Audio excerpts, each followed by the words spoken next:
Yolène et Aileen. L'une est professeure d'anglais calédonienne kanak de l'île des Pins, l'autre étudiante en droit guyanaise d'origine amérindienne de la nation Kalinia, Tileouyu. Elles arrivent côte à côte à la réunion qui rassemble celles et ceux qui ont obtenu une bourse d'études au Conseil des droits de l'homme des Nations Unies à Genève. En venant à cette formation, j'ai pu acquérir des connaissances juridiques en droit international qui pourront justement m'appuyer, m'aider à faire avancer nos revendications devant l'État français. Juste pour mémoire, ils ne sont cette année que 35 à avoir été choisis parmi 1900 candidats du monde entier, tous représentant des peuples autochtones. Il y a des sentiments intenses, vraiment de bienveillance et puis de pur bonheur. Honnêtement, passer ce beau moment avec mes frères et sœurs, c'est le plus important. C'est un peu un grand partage avec tous les peuples autochtones. Exactement, de nos traditions, de nos valeurs. Et je pense que c'est ce qui compte le plus aujourd'hui, où prime, je dirais, la mondialisation. Et face à cette mondialisation de fait parfois brutale et violente, les peuples autochtones tentent de préserver leurs coutumes et traditions ancestrales.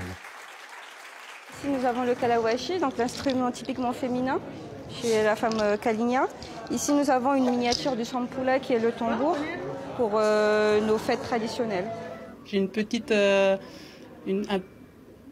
petit sens d'appartenance à la communauté mélanésienne, à l'arc mélanésien de la région. Mais c'est vrai qu'au-delà de ça, le même message est passé pour l'ensemble des peuples autochtones du monde. Donc oui, c'est une très grande fierté et un honneur.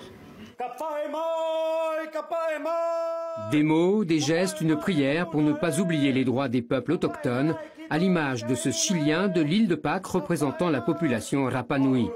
Et une petite mise au point de Yolène, quelque peu amusée à l'adresse des responsables et experts des Nations Unies.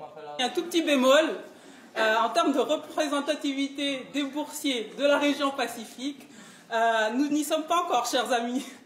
Puis il est l'heure pour les représentants des peuples autochtones d'intervenir tour à tour officiellement à la tribune du Conseil des droits de l'homme, comme ici, avec Aileen, au nom des nations amérindiennes de Guyane. Nos lieux de vie font face à une pression foncière et démographique, au point que certains de nos villages se retrouvent absorbés par l'urbanisation des villes.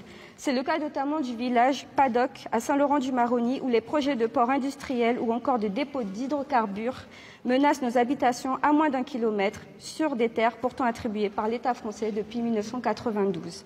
Bref, des interventions emplies de gravité et de fierté après 4 semaines de cours pour tous ces étudiants heureux, le temps d'une formation universitaire, d'avoir été la voix des peuples autochtones au cœur des Nations Unies.